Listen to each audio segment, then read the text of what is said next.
So, first of all, hello everyone. Thank you for coming to watch me talk instead of, I don't know, watch TV or something.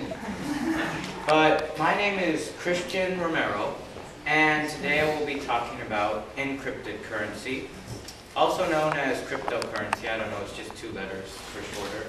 I'll also be talking about money and virtual currency, because those are the first two steps to cryptocurrency. So let's get started. Now we're going to go to the history of money. Now, money has been around for a long time.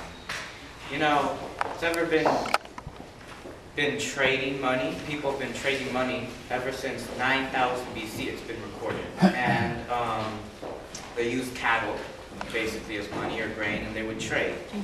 Now, the first monetary system, the real monetary system that ever came first in place was in 2000 BC when they used a coin. And it was pretty basic, you know, there was no mysteries or anything. It was just the king's face on the coin, and it was worth something. People accepted it as a currency, and it became a currency. Nowadays we have the dollar, but actually the dollar was not the first paper currency to be invented. Actually, the first paper currency to be recorded was in Song Dynasty, China, during the 11th century. And Europe took a little time to, know about this currency. But in the 13th century, paper became known in Europe through travelers like Marco Polo and many others. Now I'm going to jump to the more important stuff that I'm going to be talking about, and that is our dollar. Now, here I have a $100 bill, right? Benjamin. And I also have a fake $1 million bill. Which one would you rather want? Which one? $100. Million. Now, if you look at these, there's not much difference, right? I mean, one has, 6 zeros and one has 3, right? Now, they're both just pieces of paper. Is that true? Yes. So why are they worth something? Or nothing. Because you can buy things with them. It's what you can do. Now, what the Federal Reserve pretty much did was, let me explain, in 1913, they passed an act in our Congress saying, pretty much they could print as much money as they want. It failed a few times, but eventually it passed, and now they're printing our money. But pretty much how our dollar was created is it's just a piece of paper, but it's worth something because they make us believe it's worth something, and people accept it. If I go over to you and I say, here, I have $100, you want, your phone or whatever, people accept it. So that is the real worth of money. Now, money has been going down in worth a little while after the Federal Reserve has been printing money, like maybe many of you have taken history. Back in the day, Edison, I remember he got paid $1 a day. Now our minimum wage is $8 an hour. So money has been going down drastically. So now let me get into the next step to cryptocurrency, and that is virtual currency. Now, I bet many of you have used virtual currency without even knowing it. How many of you play video games? How many of you have actually bought money, used money, and bought coins inside this video game? That is basically what virtual currency is. And virtual currency was mainly used on sites like Facebook. When they have their apps, like their video games apps, pretty much what the developer thought was, why don't we have this coin in the video games that people can translate into real dollars? Now, you can get it, if you want a better weapon or a better car or whatever. And it's working really great for game developers. Now we're going to get into the actual main chunk, encrypted currency.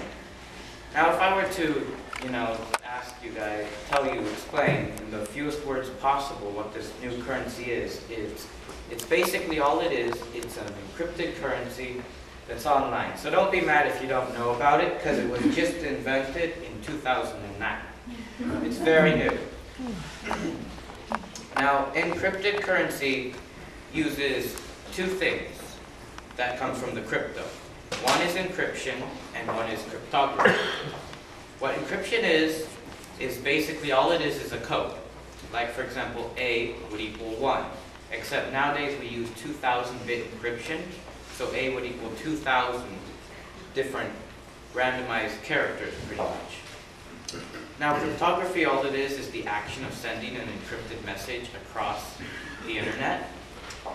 And basically, this currency uses that. Now, it also uses peer-to-peer connection, which means a direct connection is pretty much what it means. So your computer is directly connected to somebody else's. What this helps is speed up transactions, because mainly, let's say you're writing to your friend on Facebook, you're connecting to a server on Facebook, then to the friend's computer, and it slows it down. Many people have asked me, how do you get this currency? And the first and easiest way is to buy it. Just simply buy it from sites like, you can go onto eBay, ebay.com, and type in Bitcoin, and people are selling it. Also, you can buy it from Coinbase and many other places. You can also sell things for it, like let's say I'd like to sell my iPhone for 1 Bitcoin. I could also do that. You can also, one of the most popular for techies is mining. Mining is basically, here I have a mining computer that me and my mentor built. And this mining computer actually, this video card is worth about $500 because it's so special because it has this special GPU inside it. It's called General Processing Unit. And this GPU is in charge of solving mathematical equations. So in order to mine, you would need something like this, worth about $1,000. And first, you would need to decide what coin you're going to mine, and you download a mining software for free online. And once you configured all the settings, you could start mining. And basically what your computer does is it solves mathematical equations, and it gets, let's say, Bitcoins as a reward. Now, here's me building the mining computer. We have 3. But we only brought 1 because the 2 others are mining. We don't want to lose money, So, let's start with the birth of cryptocurrency, how this all started. Now, does anybody know, can you guess what the first cryptocurrency was? Anybody? Bitcoin. Yes, that is correct. Bitcoin is the first, and it's the most popular. It actually is the 96th most searched word on the Google Zeitgeist for 2013. It was first mentioned in 2008 by a user named Satoshi Nakamoto. And it was released on January 3rd, 2009. Now, Satoshi Nakamoto is actually a code name for the group or person that created these coins. And we don't know publicly who he is or what their group is, but they're a genius, or he's a genius. Now, 1 Bitcoin currently is worth about $395, I think. It always goes up and down. But at its peak, it's 1,200. Now, Satoshi Nakamoto was estimated to have 1 million Bitcoins, which at one point was worth $1.1 billion. So he could be a billionaire. Now, here's a $4 million pizza right there. It is widely believed that this pizza was the first ever Bitcoin transaction. So basically, Laszlo Hanyecz bought a pizza with 10,000 Bitcoins. At then they were only worth, 1 cent, a few cents. And he took a picture to prove that the transaction was completed, and this is believed to be the first, real-world Bitcoin. transaction to the first ever. Now, Bitcoin isn't the only cryptocurrency. Actually, there's 140 plus. Now, there's the Dogecoin. Dogecoin was created by Jackson Palmer, and it's not so mysterious like Satoshi Nakamoto. You know, he's just an engineer. And Dogecoin started with the Doge meme. Now here's a few pictures. They became viral, pretty much. And somebody said that, well, why don't we make a new cryptocurrency from this? So by the end of 2013, they created the Dogecoin, and it's been very popular. It's going up in worth and in popularity. I think it could be the next cryptocurrency, the next Bitcoin. Now, here are the 5 most popular cryptocurrencies on CoinMarketCap.com. It's a place that any of you can go to. Now, the first is Bitcoin, second is Ripple, third is Litecoin, fourth is Purecoin, and fifth is Dogecoin. Now, just recently, like yesterday, a new coin, it came into 4th place. Sorry, I don't have it. It's called Israel coin. Like, it was created on Tuesday, and I discovered it just yesterday. And it went up 800% in worth, so that's why we couldn't bring the rest of the mining equipment. Now, this currency is very promising.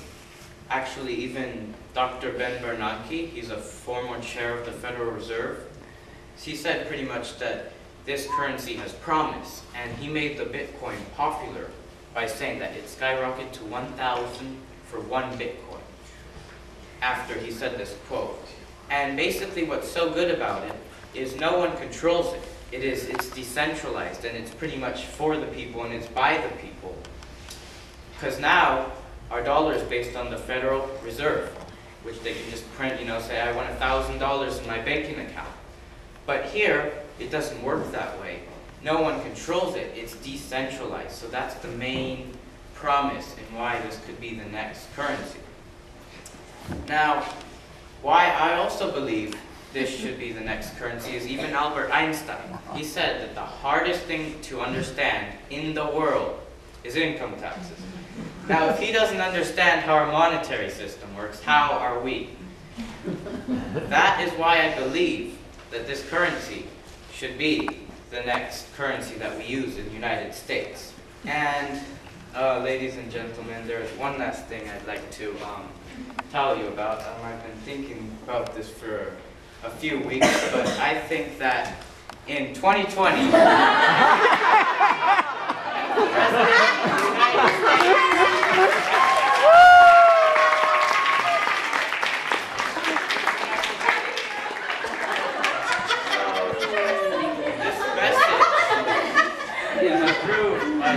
Christian Aaron Romero.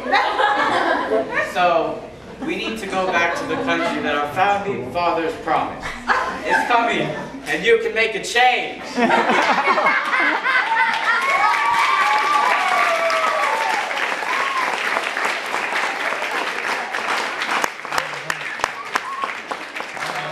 Any questions?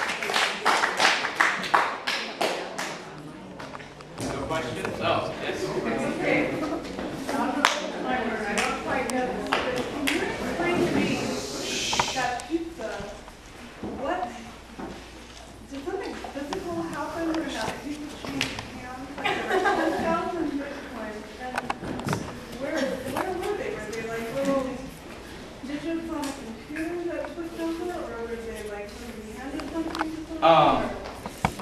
The Bitcoins are basically, as I said, encrypted. They're a code. So basically, if I want to sell you, let's say, my iPhone, I could ask you your address, because you have a wallet that stores all these Bitcoins on. So I could say, give me your address number, and I'll send you on my computer electronically to your computer, and then I physically give you the iPhone. So that's how it worked with the pizza. Yeah. So are you making your own coin? My father can, my mentor. He knows how to make a new currency, and yeah, it might not be a bad idea, and we might do that, but we're not 100% sure. The mining computer that you have, you said it produces, it can mine bitcoins, but where is it getting them from? There's a server that the developer has. That basically what happens is when the computer connects to this server, it helps it create more. And it's almost like a video game. Imagine when you shoot somebody, you get, let's say, 10 points. It works the same. When you solve a mathematical equation that can be used for something good, you get 1 Bitcoin, or you can even get also like 0.01 of a Bitcoin too. So the server you connect to is giving the problem to your computer. Okay. Yes. Since you say no one controls the currency, in my mind, that opens a lot of doors to fraud, as was evidenced a short time ago in Japan when there was a huge loss to the value of Bitcoin because of fraud. Also in the last few days, it's been evidence that encryption is garbage. So where's the security? Well, this coin is very controversial. Now, Ben Bernanke even said that yes, it needs to be more secure, and I think that the next step for it is to become more secure. But encryption, if it's written very well and by a good developer, it's pretty secure. It could take, for a really good hacker with a whole bunch of There's no shortage computer of them. power, with a whole bunch of computer power, 20, 40, 50, 100 years to decrypt it. The only way they could really hack it with encryption would be if they did what's called social hacking. They point the developer with the gun and say, give me the key to decrypt this and everything, then maybe, yes. But encryption is pretty secure, but I think that it could be more secure. And that is the next step, I think, for cryptocurrency. It seems at this stage this is more of an investment thing. Perhaps individual vendors who are involved in this will exchange with Bitcoin, but at what point would the general consumer be able to take and exchange things like Bitcoins with PayPal or with eBay or something like that that's like a mainstream consumer interest that's a little less academic? Well, in terms of PayPal, I think that PayPal don't really like this currency because it's kind of going against the dollar. And the big consumers can trade Bitcoin once they accept it. It's that basic. But I think that there should be another PayPal meant for this cryptocurrencies, for as you said, so it can be more secure. And it'll be also, at the same time, it'll be harder to hack and more secure, as I said. But I think that there should be a coin pol for this currency. Coin pol. Yeah, sure. Yeah. Okay. How long did it take you to come up with and memorize the whole speech? Well, I didn't really memorize this speech. I took it off the top of my head because it's like, let's say you know a lot about cars, you just start explaining. That's all I did. But those were just key points that I had to do. What video card do you have over there, and what video card do you suggest for? What? What video card do you have over there, and what do you suggest for a monetary? This video card is a Sapphire. I'm sorry, I don't know the exact specific model. Oh no, it's a Radeon. Sorry, it's a Radeon X7950. And you can buy it at Fry's, but recently there's been shortages of this because so many people have been buying it. So it's getting harder to get. But Did that answer the question? The only other part was, what would you suggest for a Dogecoin? Would it be that one, or would you suggest investing more in Dogecoin? It depends on your budget, mainly. But if you can get a more powerful one, if I suggest like a Radeon's, 7990. But if you're serious about really mining a lot of coins, just get a better one. But it goes with how your budget and how much coins you want to mine. Basically, that's all. Two questions. One, you said you got $1,000 invested, in your mining thing. About how long would it take you to break even on that investment at the rate that you saw the equations and you're earning coins? Well, it's kind of like stocks. You never know when one will just all overnight go up or go down. So that's a really hard to tell because you don't tell the future. We don't have a ball, that crystal ball that says, oh, this is what's going to happen in the future. But it could take a whole year. It could take a month. But if you're lucky, it might take a month or maybe even 2 weeks. But it really depends on how the coin that you're mining goes up. And then the other part was, how many startups come and go with all these million different ideas all the time, and companies pop up for a few years and disappear. And you talk about how many billions of shares the original unknown founder has. What's to happen if all of a sudden this person just disappears and shuts down like the main Bitcoin site? People that have all this tons of money invested in quote-unquote money that's not tangible. So as I said, it is decentralized. And so your question was, what if the developer shuts it down? Now, mostly, hopefully, we hope that he wouldn't shut it down.